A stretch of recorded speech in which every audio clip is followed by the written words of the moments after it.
Rosan Runde, President Carleton University, and Mrs. Narendra Chauhan, the High Commissioner of India, Vijay Lakshman, and Barj Dahan, and because of him we have all assembled here. Friends, I am indeed delighted to visit Carleton University and deliver the Dahan lecture and interact with the students and faculty members and Indo-Canadian community members and distinguished guests. My greetings to the Dahan family for their philanthropic, education and societal transformation activities in Canada and India, and I greet the Canada-India Centre for Excellence in Science, Technology, Trade and Policy and Carleton University for hosting this lecture. I am very happy to be in the campus of Carleton University, which is known for its strength in a variety of fields like engineering, humanities, international business, journalism, political science, and public policy and administration and legal studies. I would like to congratulate the Carleton University for the academic excellence and standing in the nation and the world. The university has made its mark in the realm of innovation and has generated specialists in engineering, arts, politics, law, and many other fields. The creative and interdisciplinary approach to the research at Carleton University has led to many significant creative works in science and technology, business, governance, public policy, and the arts. When I am in the midst of such a renowned university full of young research and entrepreneurial minds who would be transformers of tomorrow, I would like to share my thoughts on the theme birth of enlightened society. Birth of enlightened society, that's the topic for next 20 minutes I will be discussing with you. Now friends, I start like this. Dear friends, when I studied the Canadian history, I find that in 1867, with the union of 3 British North American colonies through Confederation, Canada was formed as a federal dominion of 4 provinces. During the same period, in 1857, India started its freedom movement, and we got the freedom in 1947. Nearly during the last 150 years, the dynamics of the world is full of hope one side and series of concern on the other. During this period, we have witnessed 2 world wars, hundreds of battles between and among societies, and also birth of more than 123 democratic nations being freed from foreign dominations. A world body called United Nations has been constituted with a Security Council. In the midst of conflicts between nations, it is reassuring to see the evolution of European Parliament, integrating 27 European nations who were waging war against each other for over a century. Great events in the history which have happened in Asia is the birth of Republic of China and the Republic of India. Both these republics have their own way of life. Of course, the subcontinent went through a great turmoil before the freedom. Similarly, in the Middle East region, a new nation, Israel, is born in the midst of war. There is a tendency seen in different regions in the world.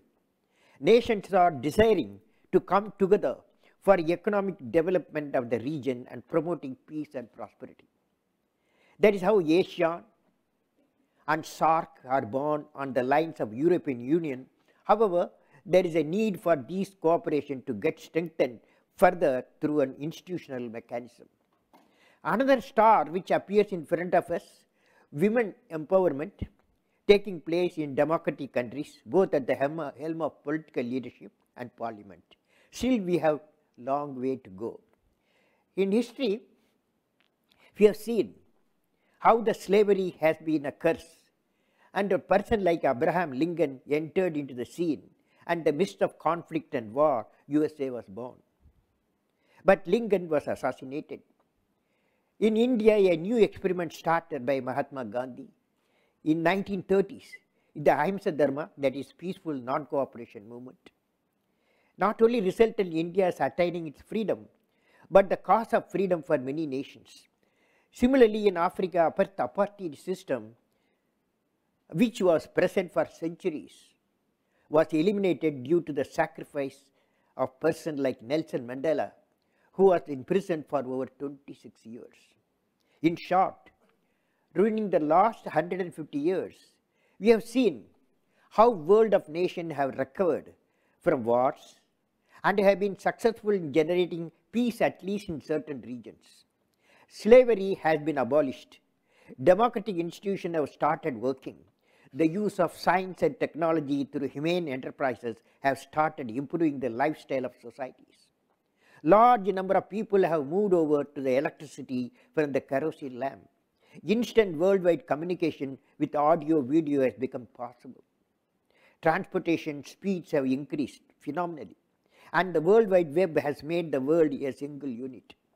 In spite of all the good side which I have presented, we are aware that the world is still faced with the pressing problem of conflict of civilization, arising out of language, religion, cultural disparities, poverty encompassing around half the population of the world, shortage of water for 50% of population of the world, and a large part of population suffering from new diseases, and most importantly, planet Earth being in the grip of climate change phenomena due to indiscriminate use of fossil fuel. Now I am going to talk to you a vision for a peaceful and prosperous world. Peaceful and prosperous world.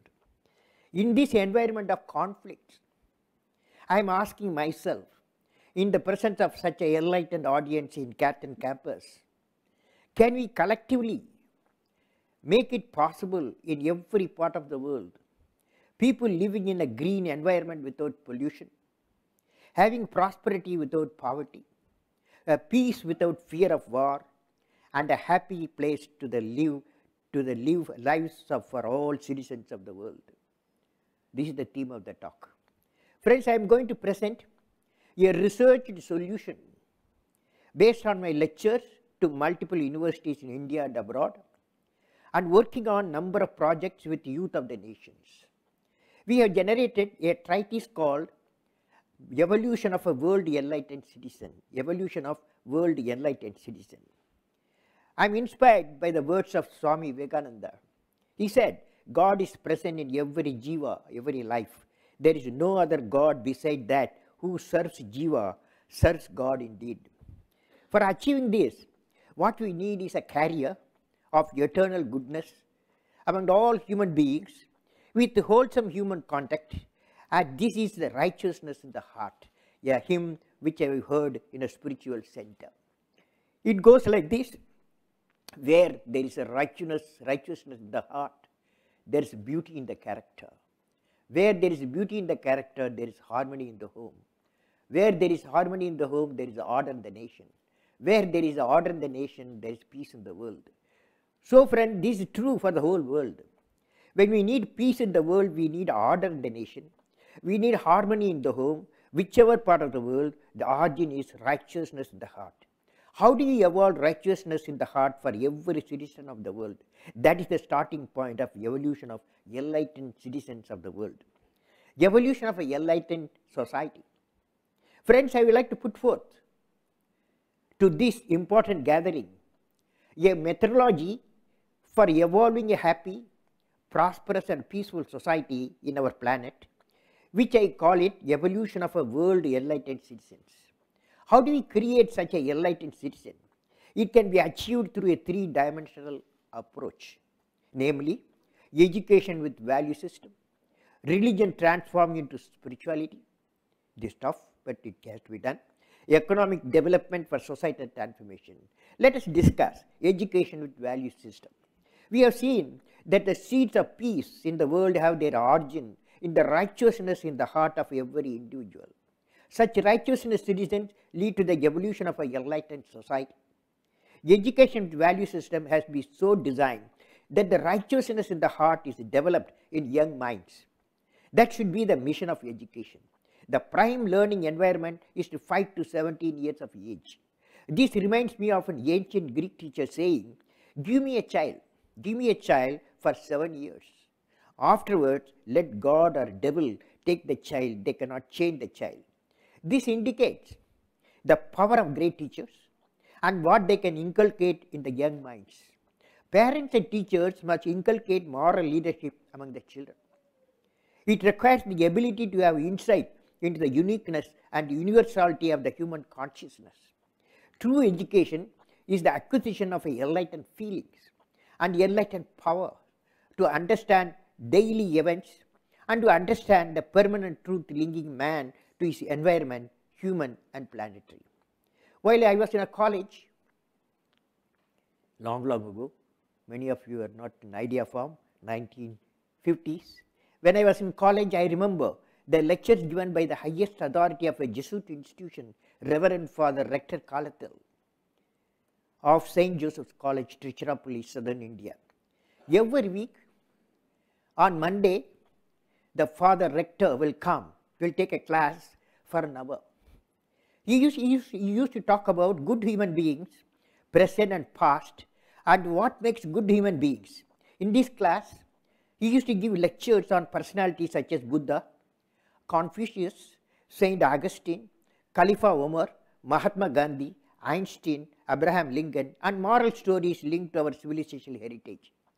In the moral science class, Reverend Father Kalathil used to highlight the best aspect of how the great personalities have been evolved as a good human beings through parental care, teaching, and championship of the great books. Even though these lessons were given to me in 1950s, during my college days, they inspire me even today. It is essential that in the schools and colleges, lectures are given by great teachers of the institution once in a week for 1 hour on civilizational heritage and derived value system. This may be called as a moral science class that will elevate the young mind to love the country, to love the other human beings, and to elevate them to higher planes. Members participating in this event today may like to consider evolving a system that would enable our youth to imbibe these fundamental traits for the benefit of all. Now let me take up the area that is transforming religion into a spiritual force. I would like to share an experience that I have witnessed myself, which has convinced me that it is possible. Many of them say it's not possible, but I am going to give an experience how it was possible. Now religion has two components, theology and spirituality. Even though theology is unique to every religion, the spiritual component spreads the value to be inculcated by the human beings for promoting good human life, welfare of the society while pursuing the material life. I would like to share an experience how the religion and science came together in a big mission in southern part of India. It was during early 1960s. The founder of Indian Space Research Program, Professor Vikram Sarabhai, who is the father of the space program, with his team had located a place technically more suited for space research after considering many alternatives. The place called Tumba in Kerala was selected for space research as it was near the magnetic equator, ideally suited for ionospheric and electrojet research in upper atmosphere. I was fortunate to work with Professor Vikram Sarabhai for about 8 years. The major challenge for Professor Vikram Sarabhai was to get the place in a specific area, that is Tumba area. As was normal, Professor Vikram Sarabhai approached Kerala government administrators first. After seeing the profile of the land and the sea coast, the view expressed was that thousands of fishing people live there. The place had an ancient Saint Mary church, bishop's house, and a school. Hence, it would be very difficult to give this land, and they were willing to provide land in an alternative area. Similarly, the political system also opinioned, the chief minister and all opinion, That would be a very difficult situation due to the existence of important institutions and the concern for people who had to be relocated. However, there was one suggestion from the Chief Minister. He suggested to approach the only person who could advise and help, that was Bishop Reverend Father Peter Bernard Pereira. I was there with him at that time. Professor Vikram Sarabhai approached the bishop on a Saturday evening, and I still remember the meeting between the two turned out to be historical. Many of us witnessed the event. Reverend Father exclaimed, "Oh Vikram," Vikram is a Vikram Sarabhai, "Oh Vikram, you are asking my children's abode, my God's abode, how is it possible?" But both had the unique quality. That unique quality was a difficult time, both of them can smile. Reverend Father Peter Bernard Pereira asked Professor Vikram Sarabhai to come to the church on Sunday morning at 9 a.m. Professor Vikram Sarabhai went to the church again on Sunday with his team. At that time, the prayer was progressing. Sunday prayer was progressing with a recitation of Bible by Father Pereira. After the prayer was over, the bishop invited Professor Vikram Sarabhai to come to the dais. The Reverend Father introduced Professor Vikram Sarabhai to the mass, thousands of people of local area. "Dear children, here is a scientist, Professor Vikram Sarabhai. What science do? All of us experience, including the church, the light from the electricity. I am able to talk to you through the mic, which is made possible by technology. The treatment to patient by doctors comes from medical sciences. Science through technology enhances the comfort and quality of human life. What I do as a preacher, I pray for you, for your well-being, for your peace. In short, what Vikram is doing, what I am doing are the same. Both science and spirituality seek the Almighty's blessing for human one-side prosperity in body and mind. Dear children," that is Peter Pereira, Reverend Father Peter Pereira said, "Dear children, Professor Vikram says he would build within a year near the sea coast, alternative facilities what we are having. Now, dear children, can we give our abode? Can we give my abode? Can we give the God's abode for a great scientific mission?"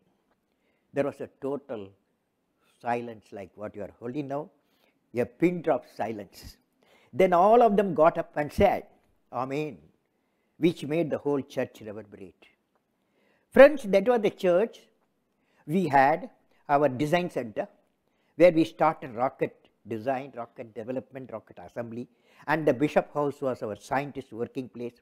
Later, Tumba Equatorial Launching Station led to the establishment of Vikram Sarabhai Space Center, and the space activities transformed the multiple space centers throughout the country. Now, this church has become an important center of learning, where thousands of people learn about the dynamics of history of the space program of India and the great minds of scientists and spiritual leaders. Of course, the Tumba citizen got the well-equipped facilities, worshipping place, and the educational center in an alternate place at the right time. When I think of this event, I see how enlightened spiritual and scientific leaders can converge towards giving reverence to the human life.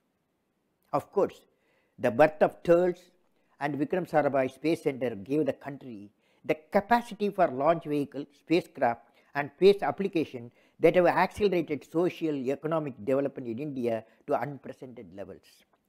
Today, among us, Professor Vikram Sarabhai is not there. Reverend Peter Bernard Pereira is not there.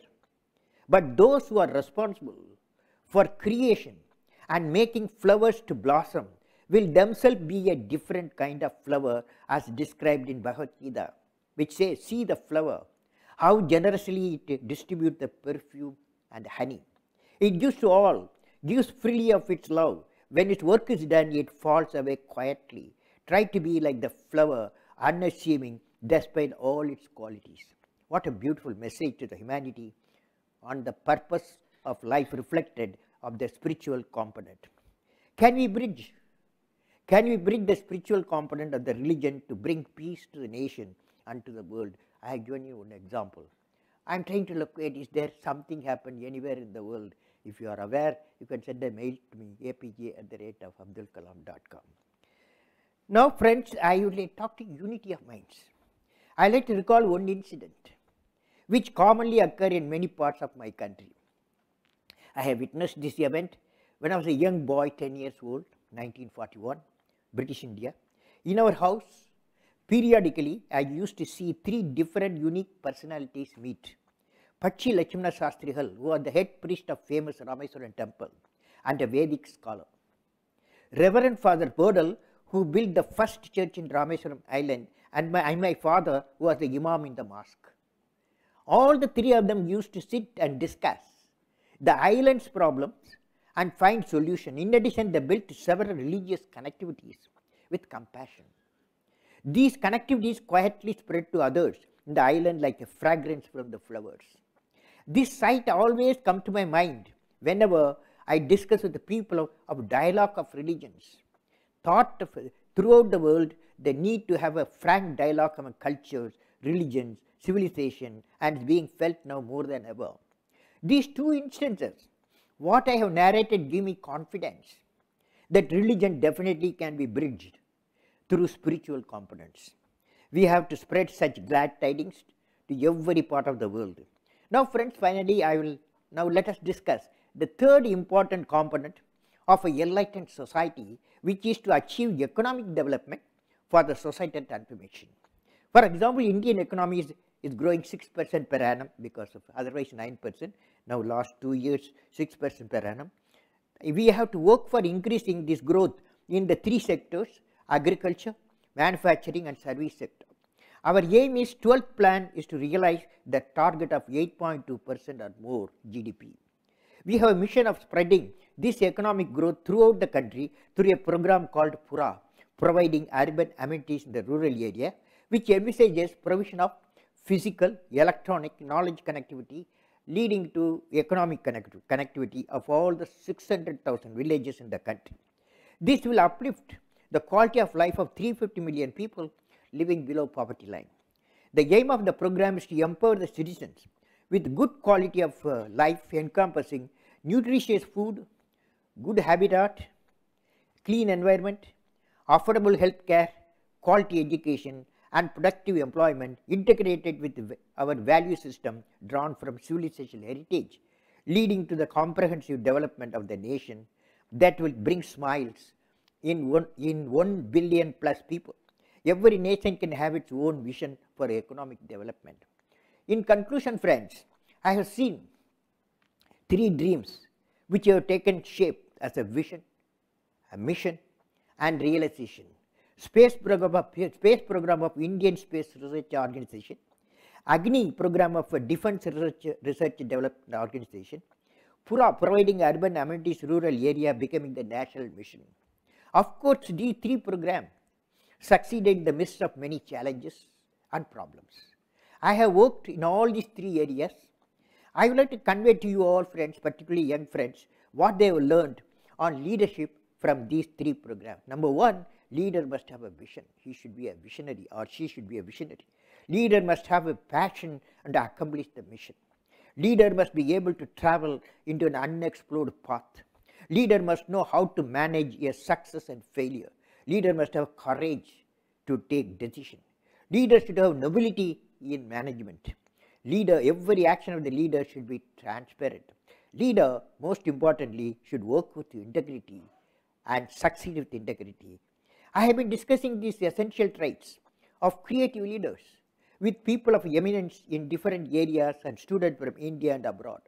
Apart from this, what is needed is the spirit among the youth, that is, I can do it. We can do it, it will transform into we can do it, and further it will transform into nation can do it. Our education institution have to concentrate on developing the leadership traits and the confidence to perform among every youth of the nation. This quality of leadership will certainly empower the nations of the world with suitable development, prosperity, peace as focus. I once again thank the Carleton University for providing me an opportunity to address and interact with the student, faculty and Indo-Canadian community in this beautiful environment. My best wishes to the Hahn family and all of you for success in all your mission. May God bless you all, friends. Well, I was a professor and I was teaching and doing research in southern part of India. One day, Prime Minister called me. There is a general view, including opposition, you guys should become the president. Okay. So I said, I need some time, 2 hours to discuss and come back to you. So I went to my colleagues, academic colleagues, they said, don't go politics like you said. Don't go. But I had a mission. My mission was, at that time, we had a roadmap, India 2020 vision. By the year 2020, India should be economically developed nation. That is, poverty of the people, 30% should be lifted up. I had a roadmap with proposals, with a document prepared by 500 experts, but I want to market it. I thought if I become the President of India, I will market it to the Parliament, I will market to the Cabinet. I did it. But I want to tell you one thing. You can go to my website www.abdulkalam.com, click Networking of Rivers. There I have suggested that internally every state should have a smart riverway, so that will be continuously, it be dynamic and it be economic and tourist value it will have. So I am pushing that idea. Definitely I will like to get your thoughts on that by apj@abdulkalam.com. If I give my thoughts, will you follow? Okay. Sir, one thing I want to tell you, every nation has got a law against corruption. And India is fighting to have a law, that strong law, to put the people in the prisons. But naturally, prisons will get filled up, is it not? So is there any other solution? There only I come. The solution is, I have proposed what is called a happy family. Happy family. I have developed an equation. Happy family is equal to a spiritual house plus happy mother plus a father free from corruption plus a home, clean home, green home. Now, this is what I have proposed. I have given the details. You want to know the details? You want to have the details? No. The message is very clear. Okay, very good. That means one message I want to give, I feel a happy family emanates from a happy mother. There's lot of young people are there, okay? Lot of young people are there. Will you repeat with me if you don't mind? Will you repeat with me? Yes or no? Yes? Today onwards, we have not eaten 3 days. Today onwards, I will make my mother happy. If my mother is happy, my home is happy. If my home is happy, society is happy. If society is happy, Canada will be happy. Well, sir, it is like this. I still believe 2020 is possible, even though last 2 years our GDP, because of the world problems, we also got sucked in. We brought down 6.9% GDP growth. I personally believe by next year we'll go to 9% and we'll move 9 to 10%, 8 years more for India 2020. Of all resources, we have number of resources. One best resource we have, the young population. A democratic young population of 600 million people. They are the reignited mind of the youth is the most powerful resource on the earth, above the earth, under the earth. So they will make it possible. They will make it possible. They will make it possible. Well, it's a good question. I am promoter of, because I am a space fellow, promoter of Earth, Moon, Mars as an economic complex. Because our population 7 billion, the world population, and it may go to 9 billion by another 10 to 15 years time. So, because water is found in the moon, and the good news given by the discoverer, So I personally believe that Earth, Moon, Mars should be one single economic complex, because people should move. You will bring the material, and this is the one general information I want to give you, because I am a promoter of this complex, economic complex. But to answer to your question, I have found in India, we have wherever, whichever state, whichever province, we have the education as a primary area, education, particularly women education. We found that population automatically reduced, okay, so manageable size education.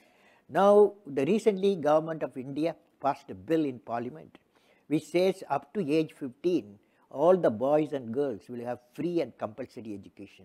This compulsory education free definitely will bring the girls' education very, very high, and the population automatically controlled. That is my feeling. Well, FDI, case by case we have to study. See what happens. We produce 250 million tons of food agriculture, but our farmers don't do the value addition. If FDI is going to help us, the value addition of the produce by the farmers, I will go with that. I have also informed openly, FDI in certain area, I am for it. Okay. Very fantastic question, sir. But one thing I want to tell you, look at this light. This light, just look at the light. When you see the light, you remember one great man, Thomas Alva Edison. When he started the bulb making and the electricity system wanted to make it, nobody believed it, nobody supported it, but he did it. Okay. Then the aircraft fly, Wright brothers, 1885, the academician and professor Kelvin said, nothing heavier than air can be flown. 1903, Wright brothers they flew. Okay. Then another person is whenever bell rings, you remember one person, Alexander Graham Bell. When he made a telephone, they said useless toy. Today, all of us proud to have each telephone. Similarly, I personally against fossil fuel. For in my country, I am against fossil fuel, because when you come to this place, you come in a car. Each car, when you put a 1 gallon, 1 liter, you are generating 2 kilograms of carbon dioxide. The whole world makes 36 gigaton carbon dioxide damaging the earth. So I am proposing my country energy independence. Energy independence means you go away from fossil fuel, go for solar power, wind power, nuclear power, hydropower, and biofuel. All of them clean. Okay, I am pushing that. Nuclear power, I want to assure you, there are 546 nuclear reactors in the world. Okay, 546. Nearly 1/3 of the power is generated by nuclear power. What is the biggest obstacle in your aims? Biggest obstacle, it cannot be done. The feeling of youth, when they get a feeling it cannot be done, is a dangerous trend. So I am pushing an idea, confident. I am confident. You want to hear that? You must youth. How many youth fellows are there? How many youth guys are there? Okay, some of them tend to become youth also. Okay. Now I am going to tell you how the one poem, it is written in 13th century, becomes so popular.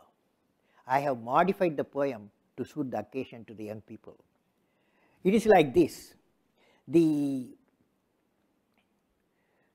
is called I Will Fly. Name of the poem is I Will Fly. Now my friend is trying to locate where it is. Good success for him. He has found out. Yes.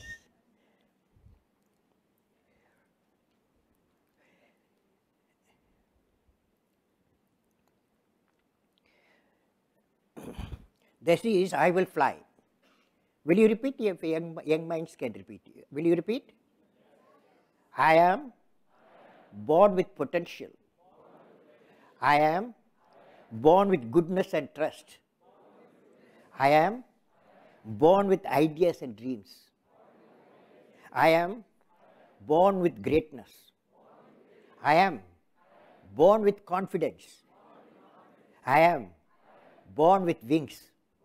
So I am not meant for crawling, because I have wings.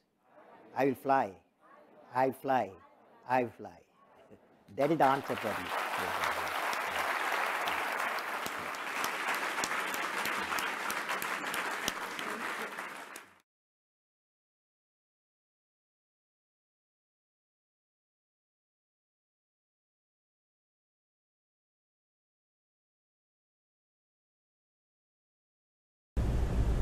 Ladies and gentlemen, I am indeed delighted to be with the honorable members of the European Parliament on the occasion of the Golden Jubilee year of the European Union.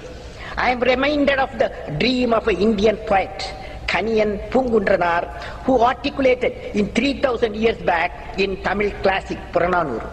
He says, Yadum Ure Yavarum Kelir, which means, I am a world citizen. Every citizen is my own kith and kin, he said 3000 years back. As we say in India, where there is righteousness in the heart, where there is righteousness in the heart, there is beauty in the character. When there is beauty in the character, there is harmony in the home. When there is harmony in the home, there is harmony, there is an order in the nation. When there is order in the nation, there is peace in the world.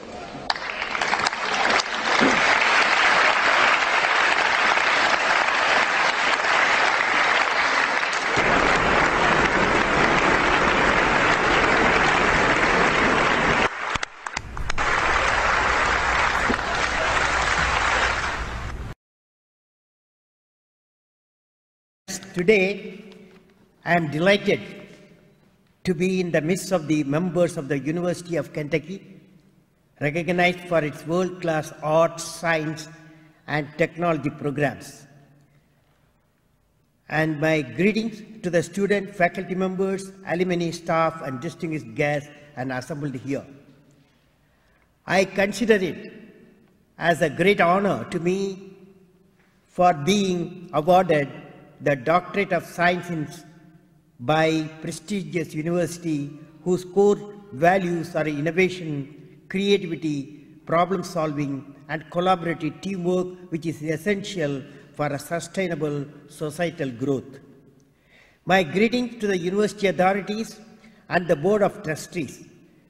Dear friends, today morning I had an interaction with Gatton College of Business and Economics students and faculty, where I have already elaborated on the possible collaborative research mission between University of Kentucky and Indian universities through the establishment of World Knowledge Platform. Now I would like to talk on the topic, dynamics of the peace. During the year 2003, I visited one of the Indian states, Arunachal Pradesh. I visited a Buddhist monastery at Tawang, 3,500 meter altitude. I stayed and spent some time, nearly for a day. I observed a unique situation in all the villages nearby, where young and experienced were all radiating happiness in spite of severe winter environment. Then I visited the 400 years old Tawang monastery itself, and there also I saw monks of all age groups in the state of serenity. I was asking myself, what is the unique feature of Tawang and the surrounding villages which makes people and monks to be at peace with themselves? When the time came, I asked the chief monk, how Tawang villages and monastery, I am experiencing a peace and happiness being radiated by everyone. There was a pause, the chief monk smiled. He said, "You are the President of India. You will be knowing all about us and the whole nation." Again I said, "It is very important for me. You please give me your thoughtful analysis." I asked the monk. There was a beautiful golden image of Lord Buddha, radiating smile and peace. The chief monk assembled nearby. All is nearly 100 young and experienced monks. The chief monk and myself were sitting amidst them. The chief monk gave a short discourse, which I would like to share with you. Chief monk said, quote, "In the present world, we have a problem of distrust, unhappiness transforming into violence. This monastery spreads when you remove I and me. When you remove I and me from your mind, you will eliminate ego. You will eliminate ego. If you get rid of ego, hatred towards fellow human beings will vanish. If the hatred goes out of our mind, the violence in thinking and action will disappear. If violence in our mind is taken away, peace springs in human minds. Then peace and peace and peace alone will blossom in the society." Unquote. I realized the meaning of the beautiful equation for peaceful life, but difficult mission for the individual is how to remove the ethos of I and me. For this we need the education inculcated at the young age in all our educational institutions. Recently, I met His Holiness Dalai Lama during the launching of Global Foundation for Civilization Harmony at New Delhi. Dalai Lama said, His Holiness said, that as per one of the medical research study, it has been found that the people who utter the word I several times have greater tendency to have health problems both physically and mentally. In my search for evolving a peaceful and prosperous society, I got part of the answer. My search for real truth continues. I saw an ancient Christian monastery in Bulgaria where I had a discussion with highly experienced monks on the message of Tawam. The monk added that the forgiveness is also the foundation of the good life.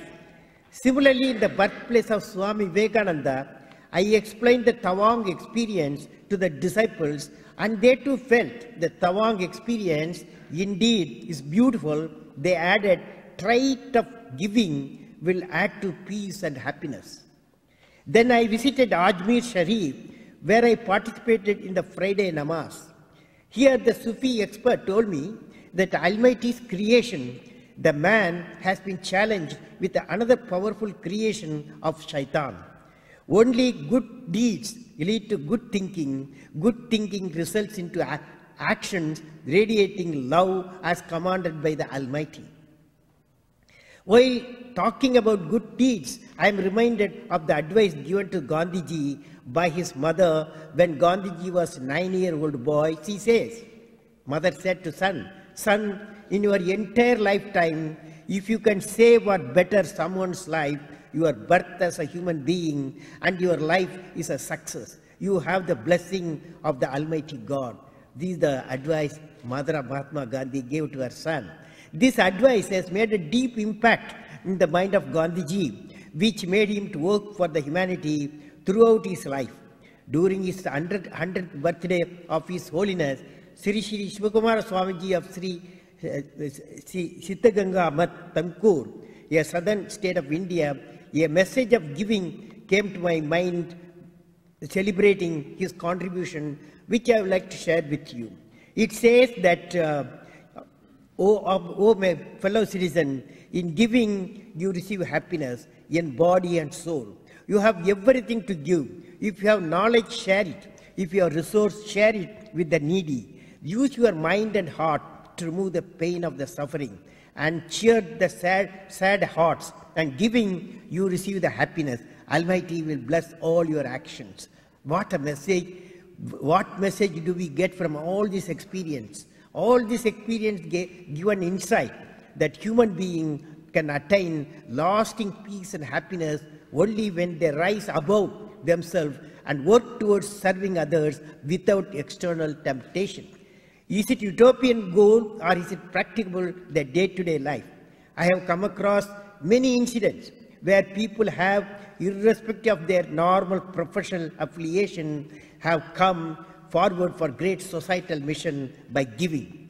While I'm with you, I would like to recall one event that has resulted in the evolution of peace doctrine by 5 great souls. I remember at that time I was the principal scientific advisor. On 30th September 2001, I was on my way to Pokhara, a steel town from Ranchi in Jharkhand, when the helicopter carrying me crashed moments before landing. The helicopter hit the earth with a terrible impact after its engine failed, and I saw all around the broken pieces of rotors and many parts of the helicopter. All of us on the board had a miraculous escape. Grateful to God, but unfazed by the incident, I went ahead with my scheduled program of addressing the students of Pokhara and the members of management of Pokhara steel plant. At night, however, a panel of doctors checked me and persuaded me to take a tranquilizer to alleviate my perceived shock. The truck made me sleep hours ahead of my usual time, 1 a.m. Also, I failed to rise at my usual 6 a.m. and woke up only after 8 o'clock. It was, however, a disturbed sleep, and sometime in the middle of it turned into a dream. In the dream, I fell to thinking why the human race, the best of all God's creation, has been so deeply divided by violence. I imagined a conversation between 5 people who together symbolize the first attributes of the human mind, whom I admire deeply. Through their conversation, I sought an answer. In this experience, much more intense and vivid than a dream, though for want of better word, I shall term it that I saw myself in a desert with miles of sandy hills in all around. There was a full moon, and desert was bathed into its light. 5 great men, Mahatma Gandhi, Albert Einstein, Emperor Ashoka, Khalifa Umar, and Abraham Lincoln stood in a circle, their clothes ruffled by the wind, sandy wind. I felt myself dwarfed, standing next to the majestic Emperor Ashoka. Ashoka led 2 lives, one as a ruthless conqueror and the other as a compassionate ruler. The man I stood beside was the one who had just returned from conquest, but victory had been obtained at a heavy cost. The Battle of Kalinga claimed the lives of at least 100,000 people, and an equal number were wounded. I saw everyone looking at Ashoka, who fell on his knees and removed his armor and crown. His face was pale, reflecting the death surrounding him. He looked at the sky. He saw the bright, cool moon shining and God's grace pouring down on the Mother Earth. And he looked down at the horror he has created, making blood flow everywhere. In that moment of beauty and horror, the silver moonlit night, and the suffering and pain on the ground, when nature itself seemed to speak out against what he has done, then the Ahimsa Dharma was born. Emperor Ashoka embraced God's command to propagate the love for the human being through this Ahimsa Dharma doctrine. As I stood by, I wondered why the Kalinga War, why the assassination of Mahatma Gandhi, why the assassination of Abraham Lincoln, or many others like them. Has God Almighty faltered in His creation? Is the destruction of the mankind essential for a second creation? In that blissful silence, the Mahatma Gandhi spoke. He said, "Friends, the divine message we are hearing is the message of creation. Since we all belong to planet Earth, we may give a message to mankind how people of different races, religion, and languages can live peacefully and prosperously together.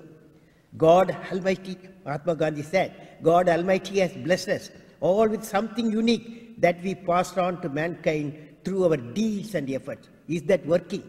Is there any divine message or doctrine? Divine beauty should enter into the human soul and happiness blossom in the body mind. Is it possible? Also, the Emperor Ashoka said, friends, there is one thing I have realized. There is no victory in causing suffering. Triumph is a peaceful kingdom. Khalifa Umar said, I learned after I entered Jerusalem that all men are equal. There is no point in forcing others to follow your path. You will get only that which is ordained for you. God alone is the sovereign. Khalifa Umar never saw his position in terms of his special privileges that is carried. To him, government was a sacred trust, and he did his best not to betray the trust in any way. It was Einstein's tale. Einstein said, I would like to recall my friend Werner Heisenberg's view, quote, you know, in the West, we have built a large, beautiful ship. It has all the comforts in it. But one thing is missing. It has no campus and does not know where to go. Men like Tagore and Gandhiji and their spiritual forebearers found the campus. Why can't this campus not be put in the human ship so that both can realize their purpose? Abraham Lincoln, the great American leader who fought against the slavery, whose life paralleled that of Mahatma Gandhi in many respects, said at this point, quote, there is one thing that I would like to say. Happiness comes from the family's prosperity and happiness at various levels. God's grace gives bliss to human lives. Happiness and bliss are two important components of a godly life on earth. Perhaps there is so much conflict between people and nation because in our pursuit of prosperity and power, we have lost sight of ethical values. We must ask ourselves, what is the role of human consciousness? Does it have a part in political thinking, scientific thinking, and theological thinking? Is spirituality acceptable in the business of life? Mahatma Gandhi recalled sage Ashtavakra, who propounded to the people, "Oh my son, you are the very consciousness within which arises this phenomenal universe that is not separate from what you are. How can there be a question of anything being acceptable or unacceptable? Does it mean conscience is the light of the soul that burns within the chambers of our psychological heart?" The five great souls concluded, let the business of life be peace and prosperity, and not exploitation and conflict. Giving always gives highest order of happiness. This is our message to the planet. Everything that we do, any doctrine that we expose should be for the good of humankind. Recently, friends, in conclusion, recently I came across a book, 5 Minds for the Future, written by the Howard Gardner. My curiosity and desire increased to go into the details of this book, particularly in the today's world, environment of the social conflict, political violence, impact of globalization. I studied the 5 minds of the future. Let me describe based on my understanding. Number 1, the disciplinary mind. Number 2, synthetic mind. And number 3 is the creative mind. Number 4, respectful mind. And number 5, the ethical mind. In the present scenario, the need for respecting minds and ethical minds is very important because many of the societal problems today are arising out of the lack of consideration for others and the overwhelming selfishness of the individual. The education system has to cultivate these minds among the youth so that they learn to respect others, are tolerant and perseverant for realizing their goals in life. Once again, let me thank the members of the University of Kentucky for this unique honor of my being awarded with a degree of doctorate. My best wishes to all the members of the University of Kentucky for success in their mission of providing a distinctive education to the youth from many parts of the world, which will enable them to solve many societal issues. And my best wishes. May God bless you all, friends.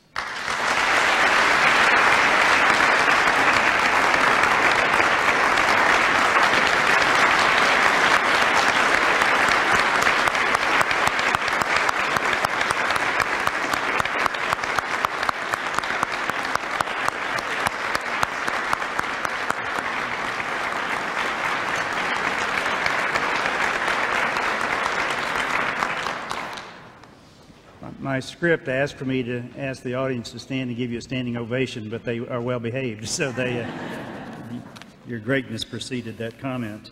I just want to say in conclusion, I have now heard the President speak 3 times, and I can attest to the fact that we knew in reading his background that he was an intellectual technologist, a fellow engineer. I've learned since he's been here that he is a compassionate humanitarian. He is a man that has a strong belief in a higher purpose, and that is to take his home country of India from being a developing country to being a developed country. And as you can also see, he is a strong man of spirituality. And so it indeed is an honor for this institution to honor you with our highest degree. We thank you so much for being here. At this time, this concludes our academic celebration in honor of His Excellency, Dr. APJ Abdul Kalam. I want to thank all of you participating today and wish you well. Thank you.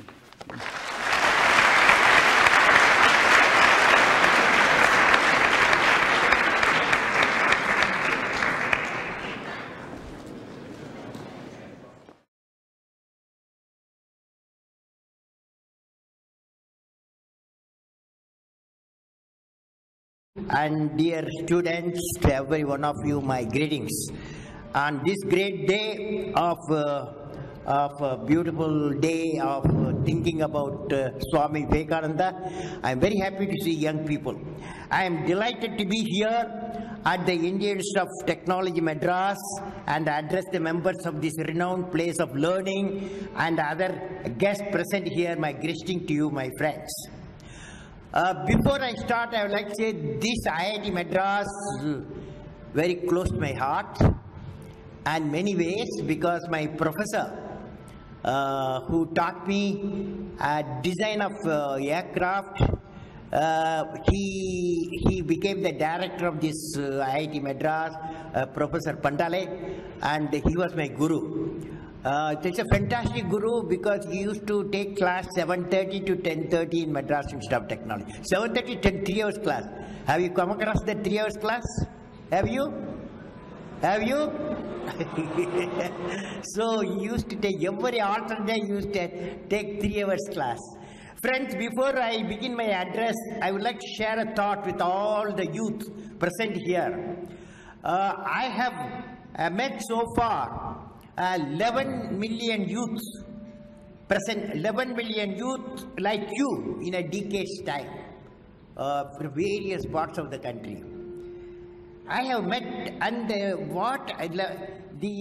in India and abroad, I have seen their hopes and experienced their pains, walked with their aspirations, and heard through their despair also. All this experience made me to learn something about them, which I would like to share with you. Shall I? I learned, carefully hear me what I am saying. I learned, what did I learn from the youth of 11 million people? I learned every youth wants to be unique. Every youth wants to be unique. That is you. Every youth wants to be unique, that is you. But the world around you is doing its best day and night to make you just everybody else. Now, the question is whether you want to be you or everybody else. You want to be you? Not everybody else. Now, if the question being like everybody else is convenient at the first glance, but not satisfying in the long vision. The challenge, therefore, my young friends, is that you have to fight the hardest battle. You have to fight the hardest battle which any human being can ever imagine to fight, and never stop fighting until you arrive at your destined place. That is the unique you. To get the unique you, it's a big battle. The battle means you don't need to take a gun. The battle means you have to have 4 unique things. 4 unique tools you must have in that battle. One is you have to set the goal. The second one is acquire the knowledge continuously. And third one, it's a hard work with the devotion. And fourth is perseverance. These are the tools. Flood and heavy rain, it was pouring. Then I met one person. I met Shri Siddharth Jayakumar at the airport with his mother at Chennai airport, who was born in Chilkamangaluru in Karnataka in the year 1980. He gave me, I am giving total details about him because few of you will get inspired by that. I'll be very happy. He gave me a presentation using a laptop. He came with a laptop, and his father's name is Shri Jayakumar and his mother's name is Komala. When he was born, the doctors did not know what he was suffering from. Later on, they said he's mentally retarded. After detailed examination, it was found that he was suffering from cerebral palsy. As a result of the disease, he was difficulty in coordination between his mind and body. You know what the type of problem. He studied in Vidyasagar at Chennai. Though he studied very well, he has to dictate the answers to another student while writing the examination. Fortunately, our system allows that. In spite of this process, in the 10th class examination, he had scored 80%. He says he could not score more just because he was not allowed to do the practical and could not draw the diagrams. In the +2 examination, he had secured an overall 90% and scored 100% in computer science. It is pertinent to note that he is the only boy to score 100% in this subject. Later, he studied BCom and scored 75%. He wanted to study master in social work, whereas he was given MA economics in the Loyola College. He has scored 78% in his final examination.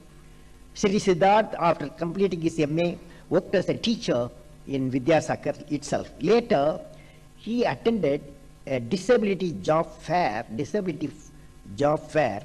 disability job fair, I suggest to our Honorable Minister, this should be done every small towns and cities in our country.